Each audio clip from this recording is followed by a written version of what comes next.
For Donna London and Greg Bjork of northern Minnesota, getting calls from debt collectors was something that happened to other people. Just perfect credit. I stayed on top of all my bills. But when the economy began slowing down in their small town, Donna's cosmetology business dried up, and one maintenance worker's salary wasn't enough to support 3 young children. I did use the card to pay the bills, and it was just a safety net for me for a while. The card she's talking about was a store credit card that came pre-approved in the mail, ready to use with just one phone call.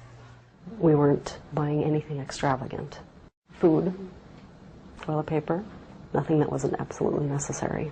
Soon they fell behind and got trapped in the common cycle of credit card debt. With late fees and a 25% interest rate, the balance ballooned to $9,000, and they could no longer even make the minimum payments. It's very humiliating. Once they stopped paying the bill, the store hired a debt collection agency, Academy Collection Service, to take over. They were calling our house at least 10 times per day. Like most collection agencies, Academy works on commission, so there's an incentive to be persistent. But there's also a federal law to protect consumers from overly aggressive collectors. For example, a debt collector can't call late at night, lie, swear, or tell anyone about the money you owe. The idea is to protect consumers from harassment. I totally believe that if you owe debt, you have to pay it back. At first, Greg says, he tried to explain why his family couldn't pay the entire bill. I tried to offer some sort of payment plan, and they were unwilling to accept anything I could offer. The calls kept coming for months, all through the Christmas season.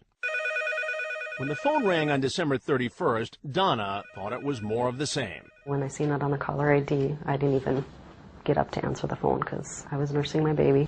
I was just going to let it go. 8:29 a.m. But when Donna listened to the message a few hours later, she froze. This was a collection call like none she had heard before. Ever been raped? Yeah. The message said, "Have you ever been raped?" And then the guy laughed. My first reaction when I heard it was, I can't be hearing this. So I replayed it. Yeah. As a woman, that's got to be one of the most terrorizing things you could ever hear. Donna was home alone with the children. Greg was at work 45 minutes away. Should I grab the kids and go to my parents? Should I grab the kids and just get away? When Greg got home, they immediately called the police. Officers confirmed the call came from Academy Collection Service and referred the case to local prosecutors, citing illegal telephone harassment. But no charges were ever filed against the company. I don't understand why people could do this to me or to anybody. This is not a good thing. You cannot do this to people. I think it would be hard to surprise me with anything a debt collector could do to collect a debt.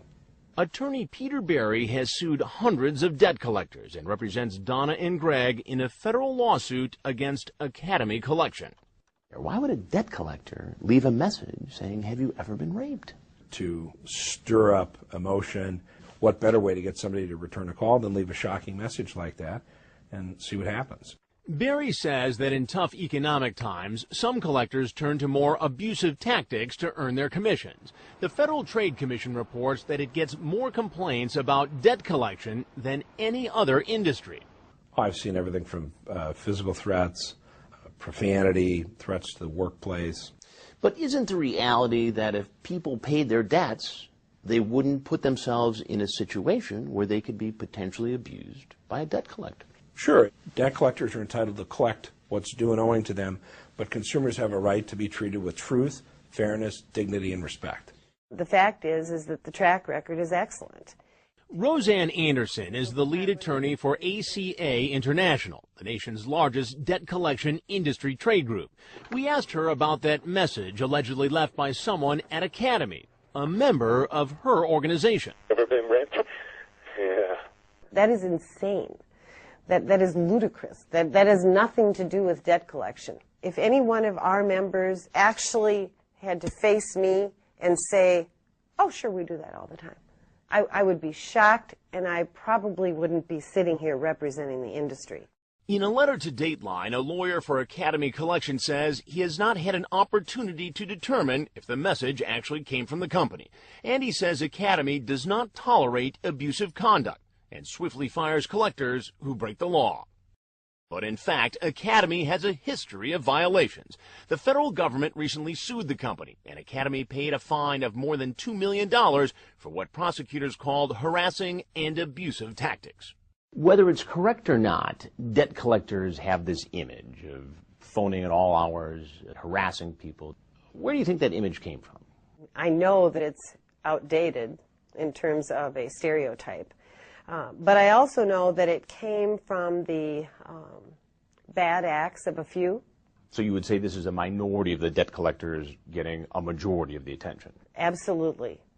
So do most collectors follow the rules as the industry spokesperson says, or is breaking the law standard operating procedure? Do you all work together? Oh, yeah. Coming up, we talk to a group of people who make collection calls for a living and bring our hidden cameras along.